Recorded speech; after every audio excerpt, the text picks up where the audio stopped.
మండపం స్టేషన్ దగ్గర నుండి హైవే మీదకైతే వచ్చేసినాం. మండపం రామేశ్వరం హైవే, అదే పంబన్ బ్రిడ్జ్ ఒకటి ఉండేది కదా, అది దాటాలన్నమాట. సో ఇప్పుడు వచ్చేసి మనం వాకబుల్ డిస్టెన్స్ అనమాట హైవే మండపం స్టేషన్ నుండి. బస్ అయితే ఎక్కుదామని వచ్చాం. ఆటో వాళ్ళు మండపం నుండి హెవీగా అడిగారు charges.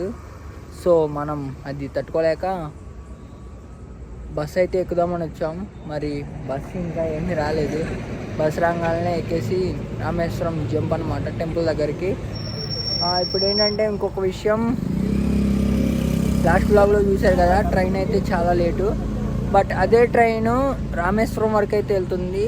But Pamban bridge repair వల్ల అటైతే వెళ్ళట్లేదు. ఇప్పుడు రిపేర్ అయితే చేస్తున్నారు అనమాట. సో నెక్స్ట్ టైం మీరు ఆ ట్రైన్కి వస్తే కొంచెం కేర్ఫుల్గా చూసుకొని, పంబన్ బ్రిడ్జ్ రిపేర్ అయిపోయినాక అటు నుండి అయితే రావచ్చు. సో బస్ అయితే ఎక్కాక వ్లాగ్ అయితే కంటిన్యూ చేద్దాం. బస్ స్టాప్కి అయితే వచ్చేసాం అనమాట. సో వచ్చేదారిలో మనకు ఒక షాప్ అయితే కనిపించింది. నైట్ 10:30 అయింది. ఇంకా షాపులు ఏముంటాయి, మొత్తం రెస్టారెంట్లు కూడా క్లోజ్. సో అరటిపళ్ళు ఒకటే దొరికాయి మనకి. కాయ 5 రూపాయలు తీసుకున్నాడు, అది కూడా దొరికిందే లెక్క వాళ్ళ, అదే చేయాలి. సో ఫైనల్లీ ఏది దొరక మళ్ళీ ఆటోని ఎక్కాం. 50 రూపాయలు అంట మనిషికి మండపం నుండి రామేశ్వరానికి. ఆటో ఎక్కగానే పంబన్ బ్రిడ్జ్ దగ్గరకు అయితే వచ్చాం.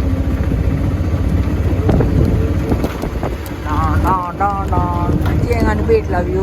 పొద్దున పూట అయితే బాగుండేది, సముద్రం మొత్తం కనిపించేది. బట్ నైట్ టైం కదా, ఏం కనిపించట్లా.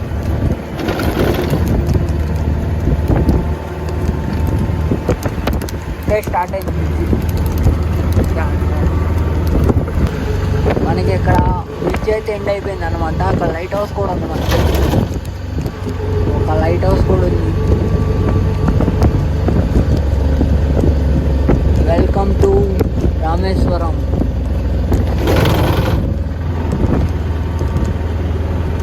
ఎవరు లేరు, నిర్మానుషంగా ఉంది.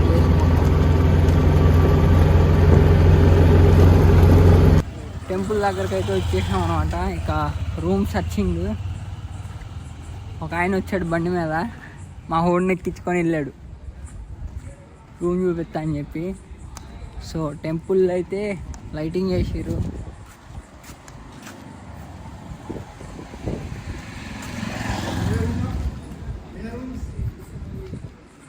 రూమ్స్ అని గట్టి మామూలుగా అట్లా పోగల. ఏంటన్నా చెప్పులు ఇన్ని ఉన్నాయి ఇక్కడ. పడుకుంటారేమో కోసం, స్పర్శలింగం కోసం పడుకుంటారా? పడుకోవడానికి లేదు కదా ఏమి. చెప్పులు వదిలేసి వెళ్ళిపోయారంటే కొంప తీసి. రూమ్ అయితే దొరికిందనమాట, మా వాడు వచ్చాడు కదా. సో అక్కడికైతే రూమ్ అయితే దొరికింది కరెక్ట్గా టెంపుల్ ఫ్రంట్. ఇక్కడ వచ్చేసి మనకి అగ్నితీర్థం కనిపిస్తుంది కదా,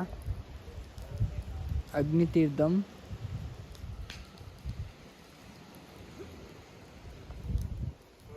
దానికి మిడిల్లో సెంటర్లో శ్రీ రామనాథ నిలయం అని ఒకటి ఉంది కదా.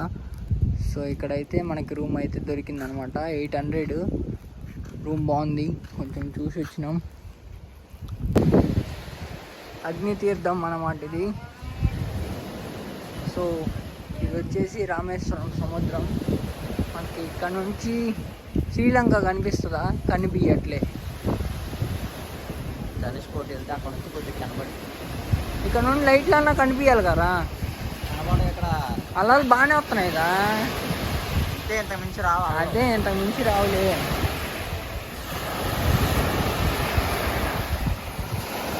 షిప్పులు వరుసనే ఉన్నాయి, కనిపిస్తున్నాయి మీకు షిప్పులు.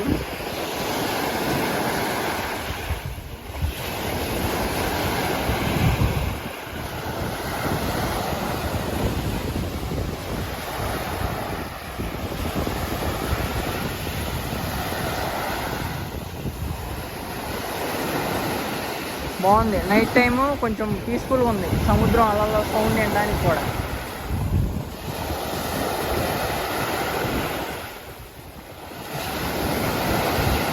పక్కనే మనకి శివలింగం ఒకటి ఉంది.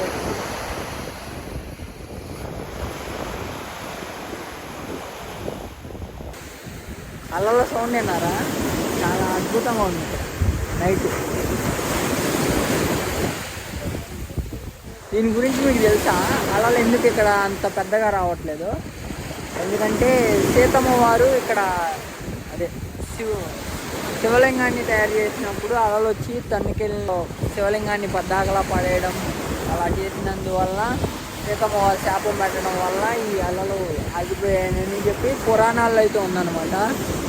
దాని గురించి పర్టికులర్గా తెలియదు. తెలిసిన వాళ్ళు ఎవరైనా ఉంటే కామెంట్ చేయండి. అది చిన్న స్టోరీ ఎవరో చెప్తే విన్నాను అనమాట. నేను కూడా నాకు అంత పర్టికులర్గా అయితే తెలియదు. అక్కడ రాసుంది ఆల్రెడీ రాముల వారు ఇంకా ఎవరెవరో ఉన్నారు అలల ఒడ్డున శివలింగానికి అభిషేకం చేస్తున్నట్లు. అక్కడ కనిపించకపోవచ్చు నైట్ టైం కాబట్టి. అది చేద్దాం. ఇది చాలా చక్కగా నీట్గా కట్టేశారనమాట. ఇక్కడ చూసుకున్నట్లయితే మొత్తం ఈ చివరి నుండి ఆ చివరి వరకు లైట్లు కూడా పెట్టారు. లాస్ట్ టైం వచ్చినప్పుడు ఈ వీధి లైట్లు ఏం లేవు. నేను లాస్ట్ టైం వచ్చినప్పుడు మా ఫ్రెండ్స్ అందరూ మాల్లో ఉన్నారు, వాళ్ళందరూ అలా వచ్చినప్పుడు లైట్లు అయితే ఏం లేవు. ఇప్పుడైతే లైట్లు కూడా ఉన్నాయి. చాలా చక్కగా అనిపిస్తుంది వ్యూ. మామూలుగా లేదు. సౌండ్ అయితే చాలా అద్భుతంగా సముద్రం పక్కన ఉన్నట్లేదు. ఏదో విన్నాం. గాలి కూడా చాలా చల్లగా ప్రశాంతంగా ఉందన్నమాట. ఇంకా మార్నింగ్ ఎన్నింటికిరా? 4ంటిగా స్ఫటికలింగ దర్శనం అంట. మేము కాశీ నుండి వాటర్ అయితే తీసుకొచ్చాము. అది కూడా అభిషేకం చేయొచ్చు అని చెప్పి రూమ్ తీసుకున్న ఆయన చెప్పారు. రూమ్ ఇచ్చిన ఆయన అదేంటంటే మనకి స్ఫటికలింగ దర్శనం 5 నుండి స్టార్ట్ అవుతుందంట. 5 నుండి టికెట్ ఉంటుంది. 50 రూపీస్ ఆర్ 100, 200 ఉంటుందని చెప్పారు. స్ఫటికలింగ దర్శనానికి అయితే వెళ్ళాలి. కుదిరితే వీడియో తీస్తాను, లేకపోతే లేదు. దాని తర్వాత ఫస్ట్ ఇక్కడికి వచ్చి స్నానం చేసి శివలింగాన్ని చేసి వాటర్తో అభిషేకం చేసి ఆ ఇసుక తీసుకెళ్ళి మనం కాశీలో కలపాలి. అది టాస్క్ అనమాట. నెక్స్ట్ వచ్చి ఆ తర్వాత మనం స్ఫటికలింగ దర్శనానికి వెళ్తాం. ఆ తర్వాత ఇక్కడ 21 బావులు అయితే ఉంటాయి. ఆ బావి స్నానాలు అయితే చేయాలన్నమాట. 21 బావి స్నానాలు. అది గుడి లోపలే ఉంటుంది. అది కూడా వీలైతే వీడియో తీస్తా. అంటే తడిసిపోతుంది కదా, ఇక్కడైతే వీడియో తీస్తాను. ఇక్కడ ఈ ప్రాసెస్ ఎలా జరుగుతుంది, శివలింగం ఎలా చేస్తున్నాము, అభిషేకం ఎలా చేయాలి, ఇదైతే వీడియో అయితే కంపల్సరీ తీస్తాను అనమాట. గుడి లోపల ఎంట్రెన్స్ ఉంటే ఫోన్ మాత్రం తీసుకెళ్తాను, లేదంటే ఇక చేసేది ఏం లేదు. చిన్నప్పుడు మాత్రం నైట్ టైం మాత్రం ఇక్కడ ఒక ½ అన్ అవర్ అయినా కూర్చోండి. చాలా పీస్ఫుల్గా ఉంది. మార్నింగ్ వచ్చేసి 4 అయితే అయిపోయింది అనమాట. అందరికీ ముందుగా శుభోదయం. సో ఇప్పుడు వచ్చేసి మనం సముద్రం దగ్గరికి అయితే వచ్చేసినాం. ఎందుకంటే మనం తెచ్చిన గంగా వాటర్ ఏదైతే ఉందో, అంటే ఇది 2 లీటర్ బాటిల్ తెచ్చాను. సో ఒక మేమున్న ఇక్కడ శివలింగం చేసి దాని మీద వేయాలి కదా, ఇది వేసి ఆ ఇసుక తీసుకెళ్ళి కాశీలో కలపాలన్నమాట. ఇంకొక మిగతా సగం ఏమన్నా అక్కడ మన గుళ్ళు అభిషేకం చేయాలి. సో ఇప్పుడు వచ్చేసి నేనైతే వాటర్ బాటిల్ ఏదైతే ఉందో దాంట్లో అయితే పట్టేసుకొని వాటర్ తీసుకొచ్చాను. ఇప్పుడు ఇక శివలింగం తయారు చేసి దాని మీద మనం ఈ వాటర్ అయితే వేసేసి అభిషేకం చేసి వాటర్తో తర్వాత ఆ ఇసుక తీసుకొని ఈ బాటిల్లో పెట్టేసుకొని భద్రంగా ఇంటికి తీసుకెళ్ళి అక్కడ నుండి మనం కాశీ వెళ్ళిపోయి తర్వాత అక్కడ కలిపేయాలన్నమాట. ఇప్పుడు వచ్చేసి మనం సముద్ర స్నానం చేసి ఫస్ట్, ఆ తర్వాత శివలింగం చేసి అభిషేకం చేసేసి ఆ ఇసుక అయితే తీసే ప్రాసెస్ ఎలా ఉంటుందో చూద్దాం. ఓకేనా? మేమైతే అదే అనుకున్నాం. బట్ ఇంకెలాగన్నా చేయాలని ఎవరికైనా తెలిస్తే మాత్రం కామెంట్లో చేయండి. నెక్స్ట్ టైం అలాగే చేయాలి.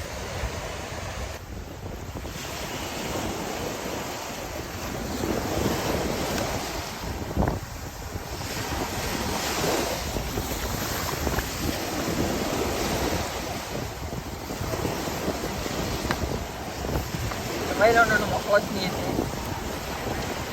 ఇసుక తీసుకోవాలా? అందుకే నేను కొద్దిగా కాదు ఇదిగో బ్రో.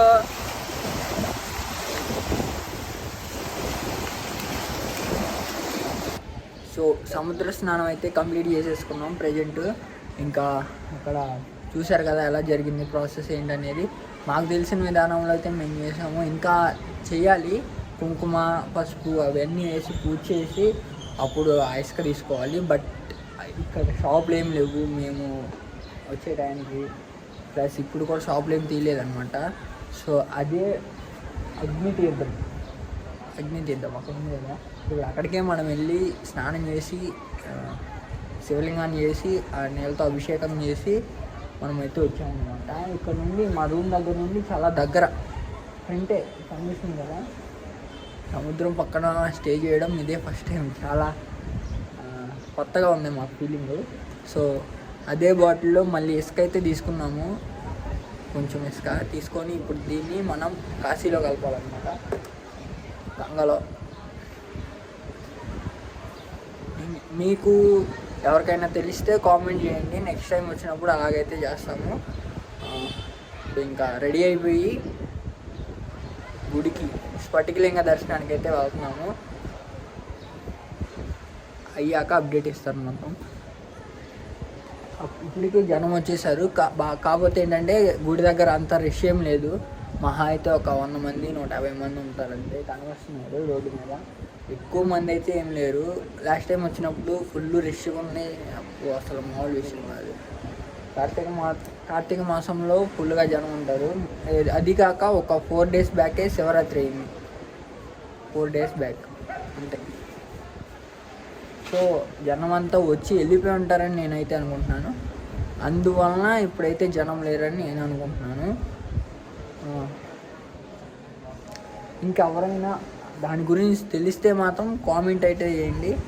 కామెంట్ చేసి నాకైతే క్లారిటీ అయితే ఇవ్వండి, ఎందుకంటే మాకు తెలియదు కదా, మేము ఫస్ట్ టైం ఇది చేయడం. సో దానివల్ల రిక్వెస్ట్ చేస్తున్నాను అందరినీ. ఈ వీడియో కనుక నచ్చినట్లయితే లైక్ చేయడం మాత్రం మర్చిపోకండి. 10 మందికి షేర్ చేయండి, అందరికీ తెలిసింది వీడియో. సో ఫైనల్లీ ఫోన్ అయితే లోపలికి తీసుకెళ్ళదని డౌట్ వచ్చి ఫోన్ ఇక్కడే పెట్టేసి వెళ్ళాను అనమాట. బట్ ఇక్కడ ఏమన్నా చూస్తే 100 మెంబర్స్ ఉన్నట్టుంది. అక్కడికి వెళ్తే మాత్రం జనం అయితే చాలామంది అయితే ఉన్నారు. బట్ మన ట్రిక్స్ అయితే ఉపయోగించాము. నెల్లూరు పెద్దారెడ్డి పేరు చెప్పగానే వదిలేశారు భయపడి. ఆ మాత్రం ఉంటుంది, మామూలుగా ఉండవు మనతో. స్ఫటికలింగ దర్శనం అయితే చాలా అద్భుతంగా జరిగింది. బట్ అక్కడ 50 రూపీస్ అండ్ 200 రూపీస్ అయితే టోకెన్స్ ఉన్నాయి. మేము 200 దానికైతే వెళ్ళామన్నమాట. చాలా అద్భుతంగా అయితే జరిగింది. నెక్స్ట్ ఇప్పుడు వచ్చేసి మనం బావి స్నానాలకు అయితే వెళ్ళాలి. బావి స్నానాల తర్వాత గంగా అభిషేకం 50 రూపీస్ టోకెను. అది కూడా 6:30కి అయితే స్టార్ట్ చేస్తారనమాట టైము. 6:30 తర్వాత నుంచి ఇక మన కార్యక్రమాలు ముగించుకొని నెక్స్ట్ స్టేజ్కి మనం వెళ్ళాలన్నమాట, మూవ్ అవ్వాలి. అది ఎక్కడికనే ఏంటనేది చెప్తాను. ఇప్పుడు వచ్చేసి స్ఫటికలింగ దర్శనం అయితే చాలా బాగా జరిగింది, మనకి చాలా అద్భుతంగా జరిగింది. జనం కొట్టేసుకున్నారు, అమ్మో గుడి లోపల కొట్టేసుకుంటున్నారు, మామూలుగా లేదు అసలు. ఎక్కిచ్చారు. మనం తెలుసుగా అది ఇది డామినింగ్ డిష్ కనగానే కూల్ అయిపోయారు. నెల్లూరు పెద్దారెడ్డి వేరు చెప్పాం మనం, భయపడిపోయారు అనమాట జనం. ఆ మాత్రం ఉంటుంది మనతో, మామూలుగా ఉండదు. మరి ఏమనుకుంటున్నారు మన గురించి తెలియ తట్టుకుంటారు. చూపిస్తాం మనం ఏంటో, చూపిపోతే మాట అంటారు మళ్ళీ. ఆ మాత్రం ఉండాలి, మరి ఉంటుంది. సో ఇప్పుడైతే బావి స్నానాలకైతే వెళ్ళాలి. 21 బావి స్నానాలు. టికెట్ 50 రూపీస్ అంత ఉంటుంది, అది కూడా చూడాలి, చూసి దాన్ని బట్టి వెళ్దాం. స్నానమైతే చాలా చక్కగా అయింది. మేము తీసుకెళ్ళిన గంగా వాటరు మా కళ్ళ ముందే అభిషేకం అయితే జరిగిందనమాట. సో ఇంకొకటి ఏంటంటే దర్శనం చాలా అద్భుతంగా జరిగింది. టికెట్ వచ్చి గంగా వాటర్కి 50 రూపీస్ అయితే ఛార్జ్ చేసిరు. ప్లస్ 100 రూపీస్ క్యూ లైన్లో వెళ్ళాము. ఫ్రీ దర్శనం కొంచెం హెవీగా ఉండడం వల్ల. సో ఇప్పుడైతే ఇది చూడండి, అగ్ని తీర్థము, చాలా వ్యూ చాలా బాగుందన్నమాట. ఇప్పుడైతే చూడండి, ఇది అగ్ని తీర్థము. బ్యాక్ కెమెరా ఓపెన్ చేసి మొత్తం అయితే వ్యూ చూపిస్తాను. చాలా అంటే చాలా అద్భుతంగా ఉంది. ఒకసారి దాని దగ్గరికి వెళ్ళడానికి కూడా ట్రై చేస్తాను, ఎందుకంటే మార్నింగ్ వ్యూ నేను చూపించలేదు, నైటే చూపించాను కాబట్టి ఇప్పుడైతే చూపిస్తాను. దర్శనం అయితే జనం లేరు అనుకుంటానే ఉన్నాము, కానీ చాలామంది అయితే వచ్చేసారు ఒకసారిగా జనం. నైటు మేము వచ్చినప్పుడు ఎవరు లేరు. ఇంకొకటి, మార్నింగ్ కూడా మేము పైకి వచ్చేటప్పుడు రూమ్ దగ్గరికి ఎవ్వరు లేరు జనం. ఇప్పుడే ఫుల్గా వచ్చేసారనమాట జనం. మామూలు కాదు, మైండ్ పోయింది, నాకు చిక్కింది అనమాట. ఇక అమ్మో అనిపించింది. అక్కడ తీర్థానికి, అదే స్నానానికి 22 బావులు స్నానానికి వెళ్ళినప్పుడు కూడా ఏమైందంటే క్యూ లైన్ ఆపేశారు, టికెట్లు ఆపేశారు, గోల చేస్తే అప్పుడు వదిలేశారు టికెట్లు లేకుండా. వాడేమో టికెట్లు వేస్తేనే పంపించాడు లోపలికి. సో ఇంకొక కౌంటర్ ఉంటే అక్కడికి వెళ్ళి టికెట్లు తీసుకోవాల్సి వచ్చింది. అదొకటి మిస్టేక్ అనమాట. ఇక్కడ చూసుకున్నట్లయితే మనకి గ్రద్దలు చాలా ఉన్నాయి, అది కూడా చూపిస్తాను. మామూలుగా లేవు గ్రద్దలు మొత్తం గ్రద్దలే. ఇది చూసుకున్నట్లయితే మనకి Agnitheertham, India's last border city, last city Rameswaram city. Border కాదు, సిటీ. ఇక్కడ చూసుకున్నట్లయితే మనకి రాములు వారు లింగం చేసినట్టుంది కదా అక్కడ, అదనమాట. సో ఇది అగ్నితీర్థము. ఈ చివరి నుండి ఆ చివరి దాకా అది వ్యూ పాయింట్. ఆ చివరి మనకు ఒక బ్రిడ్జ్ లా కనబడుతుంది కదా, అది వ్యూ పాయింట్ అనమాట. జనం చూసారు అంతమంది వచ్చేసారు. లాస్ట్ టైం వచ్చినప్పుడు ఈ వాల్స్ ఏం లేవు, మొత్తం ఇసుకే. ఈ చివరి నుండి ఆ చివరి దాకా మొత్తం ఇసుకే. ఇక్కడ దాకా వచ్చాయి పొద్దునాలలో, అసలు ఇప్పుడు ఏం లేవు.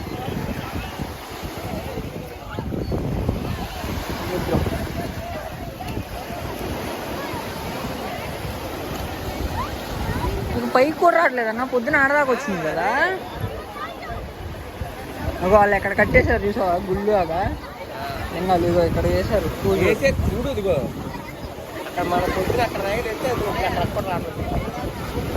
ఇగో ఇక్కడ శివలింగాలు చేశారు నా మామూలుగానే, మనం చేసినట్టే చేశారు, కాకపోతే పూజ చేశారు అంతే, దీపారాధన చేసారు అంతే. సో ఇది Rameswaram last point.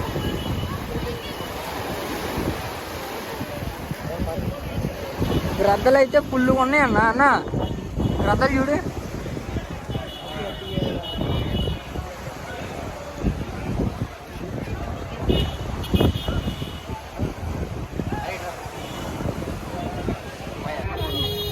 So finally ఇదే అనమాట టెంపుల్. మార్నింగ్ నుంచి మీకు టెంపుల్ చూపించలేదు, ఇప్పుడైతే చూడండి టెంపుల్ అయితే ఇదే అనమాట. ఇది ఈస్ట్ ఎంట్రన్స్, ఈస్ట్ గాలిగోపురం, ఈస్ట్ వైపు ఉన్న గాలిగోపురం. అంటే 4 వైపులా 4 గాలిగోపురాలు ఉన్నాయి ఈ గుడికి కూడా. మనకి మీరు దర్శనానికి వెళ్ళాలంటే ఇటు లెఫ్ట్ సైడ్ వచ్చేసి ఫ్రీ దర్శనం, ఇటు రైట్ సైడ్ వచ్చేసి నాకు ఉన్న వైపు రైట్ సైడ్ వచ్చేసి 100 రూపీస్ 200 రూపీస్. సో ఎంట్రన్స్ అయితే ఇదన్నమాట. రథాలు మొన్న శివరాత్రికి స్వామివారు ఊరేగించిన రథాలు, ఇటొకటి.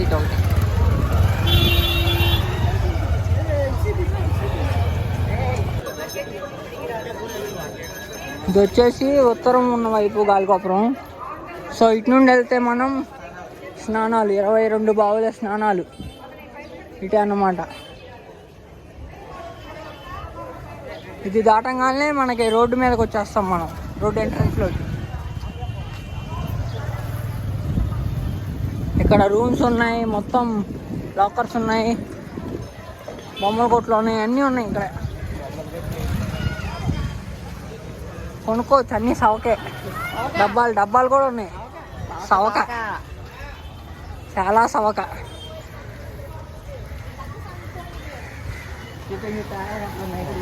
రాత్రి ఆయన 150 అయితే 200 ఇచ్చాను చూసావా, చాలా హ్యాపీ అయ్యాడు ఆయన, హ్యాపీ. అంతే కదరా ముగ్గురు కోసం వచ్చాడు. ఇప్పుడు కూడా అలాంటి ఆయన ఎవరన్నా తగిలితే బాగుండు. సవక వెళ్ళిపోవచ్చు. సవక చెప్పాలంటే మనం అక్కడి నుంచి ఇక్కడికి వచ్చాడు ఆయన ఏం మిగలదు.